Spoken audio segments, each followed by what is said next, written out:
Right, guys, Poland have just beaten Wales by 2 goals to 1 in the first Nations League game of the tournament, I guess. I thought first off it was quite even.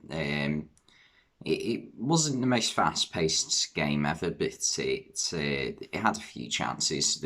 Probably the best chance came early on. I think it was Zielinski who it fell to. He had a header and put it wide when he needed to keep it on target and realistically score from it.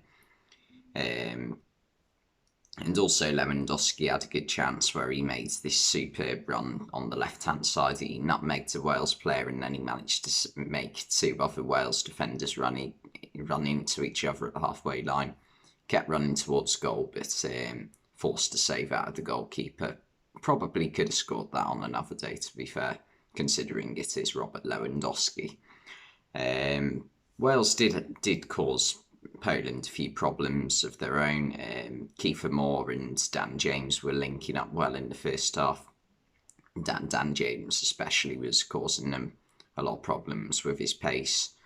But yeah, it's a same old story really with Dan James. Always threatens but never really delivers. I think that's fair to say.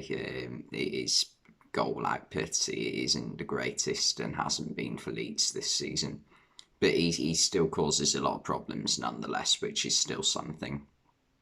And Kiefer Moore was doing some brilliant layoffs to him, 1-2s.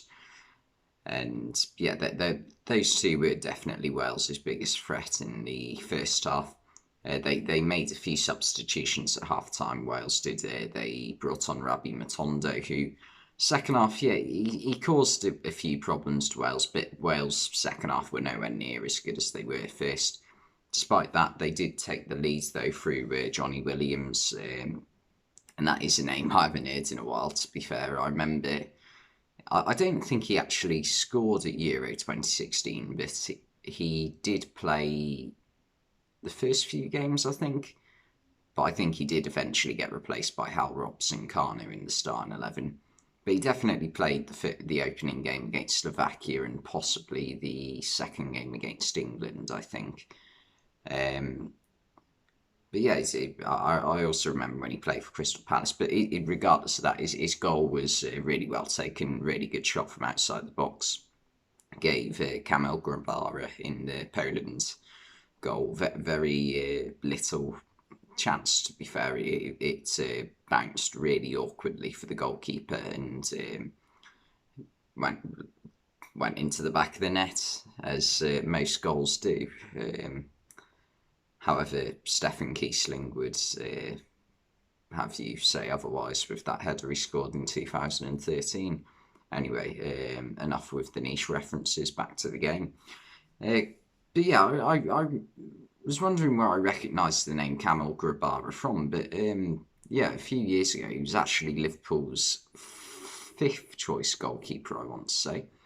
The other one, well, two of them, the first two choices were Loris Karius and Simon Mignolet, and the third choice was actually in Wales' squad today, Danny Ward.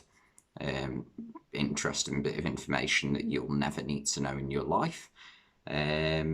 Yeah, but to be fair to Poland and their manager, the substitutions that he made did make a massive difference. Karol Swiderski and Kaminski came on in the round about the hour mark, and Kaminski in particular made a massive difference on the game. He took his goal, the equaliser, brilliantly. Ball came to him and he opened his body up, took it past the defender and put it right into the bottom corner. Really good goal. However, I do not like the fact that he wears the number 2 shirt and plays midfield. I think unless your name is Abu Diaby, that should be strictly disallowed. Yeah, I'm glad I've got that across. But yeah, he did make a massive difference, and Poland got the winner towards the end from Swiderski, and it was a very scrappy goal. It was really good play though by Kaminski to win the ball in the first place, and then lay it to Lewandowski, who got a shot off. And I mean, it just wasn't Lewandowski's day today in front of goal. He did have a few attempts. None of them seemed to come off though. It took a couple of big deflections. The first, like a ricochet, if you like, and was going goalwards, and but it was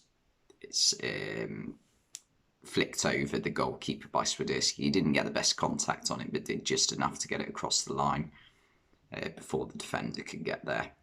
And yeah, that won the game for Poland, made it 2-1.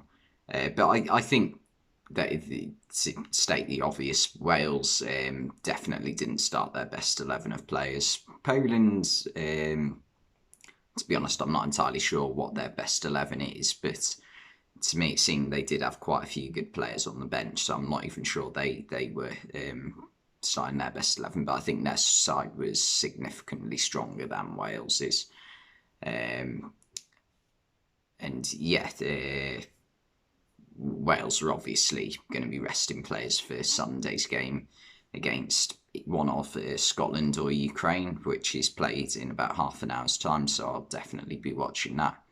And yeah, it should be a good game on Sunday, regardless of over who wins tonight.